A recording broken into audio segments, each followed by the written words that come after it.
There are photographs that capture what the eye sees. And then there are photographs that seem to reveal something the heart already knows. When I look at this image, I see darkness first. Branches tangled across the night, heavy silhouettes, clouds moving through a moonlit sky. But then, the longer I look, the more something else begins to emerge. The darkness starts to resemble hair. The branches fall downward almost like strands of bangs crossing the face of someone standing quietly behind them. And because it's the moon illuminating the scene, I can't help but feel something feminine in it. A quiet suggestion of the divine feminine, partially concealed yet still glowing through everything that attempts to cover her.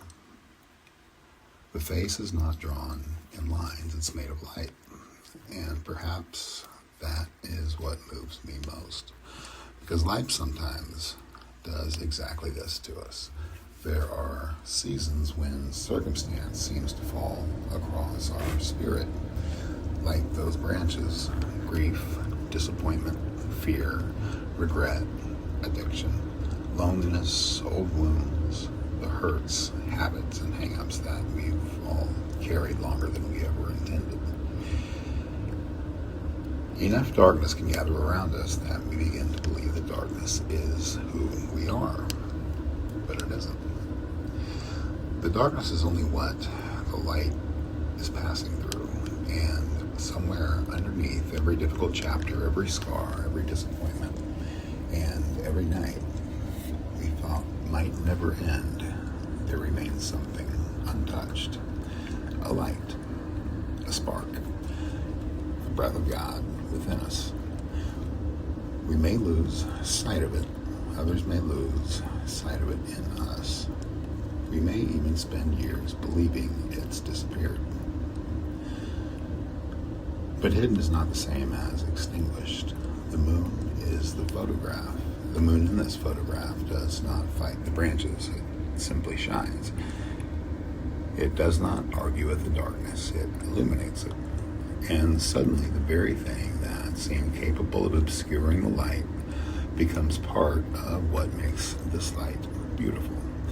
The branches become contrast. The clouds become texture. The darkness becomes the frame through which the radiance is finally noticed. Maybe our lives are like that too sometimes. The things we wished had never happened may eventually become the places where compassion enters. The wounds become places where wisdom grows. The heartbreak teaches us how deeply we can love. The long nights teach us what light actually means. And somehow, grace has this mysterious ability to take what once looked like darkness and allow light to travel through it.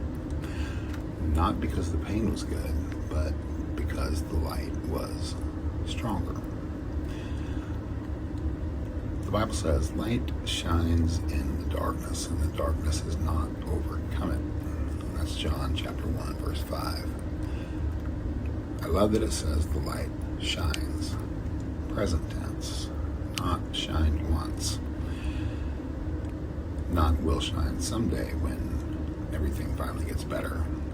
Shines now, even here, even beneath the branches, even behind the clouds, even inside the person who feels tired, overwhelmed, shamed, lost, or afraid. There is still something luminous within you. There always has been.